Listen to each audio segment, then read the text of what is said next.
Good morning everyone. As you know that we are discussing about the chapter microorganism. So I am here with an activity of microorganism. Microorganism are our friends also. So I will discuss about the role of microorganism as our friend. You can see here this one is milk. So milk contain a sugar that is known as lactose sugar.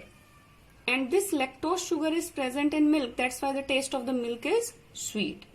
But as you easily observe at your home that when we add a small amount of curd into the milk, then milk after some time, by keeping it at an appropriate temperature, after some time it will convert into curd like this. What happened in this condition? That how milk convert into curd? So basically, when we add small amount of sugar, small amount of curd into the milk, then the curd contain a bacteria that is known as lactobacillus bacteria. The lactobacillus bacteria which is present in the curd, I add this bacteria into the milk. Now what this bacteria do? At an appropriate temperature, this bacteria convert the lactose sugar which is present in the milk into lactic acid. And this lactic acid, conversion of this lactic acid is responsible for the conversion of milk into curd. When this lactic acid is formed, then it gives a sour taste to the curd. But an appropriate temperature is required for the activity of the lactobacillus bacteria. If we do not provide the appropriate temperature, then the curd may not form, or if it form like this, very thin amount. You can see here. So it is not a good quality or good curd.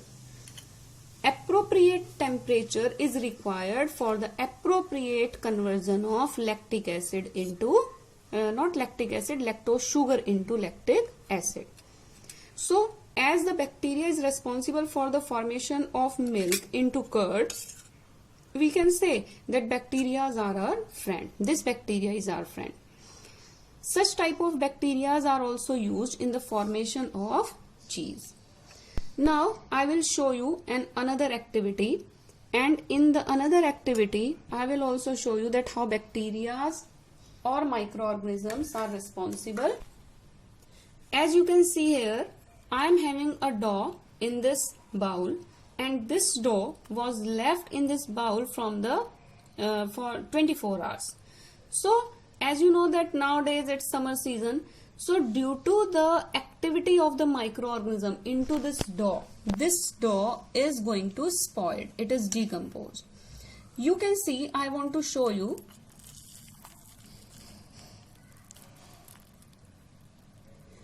See here. As you can see, small holes which are present inside the dough. It is only and only due to the fungus activity. Fungi. It also giving a very bad smell, and you can see here that it contain some air holes type condition in it. You can see here air holes are present. These air holes are present due to the evolution of carbon dioxide gas which is evolved by the fungi. So fungi, when grow inside the dough, it release carbon dioxide. This carbon dioxide is trapped inside the dough and make the dough fluffy as well as spongy. This activity or this process is known as fermentation process. What it is known as? Fermentation. It convert the carbohydrate which is present into it, and in this activity it gives carbon dioxide which is trapped inside the dough. This process, fermentation process, is used in the formation of bread. As you can see here, a lot of air holes are present inside the bread. And can you see that bread is also spongy? I am able to compress it. So how it is spongy? It is spongy due to the activity of fungus. And fungus provide carbon dioxide. It makes it spongy, and we are able to get the bread like this. This activity is also used in the formation of dough for idli, for dosa, etc.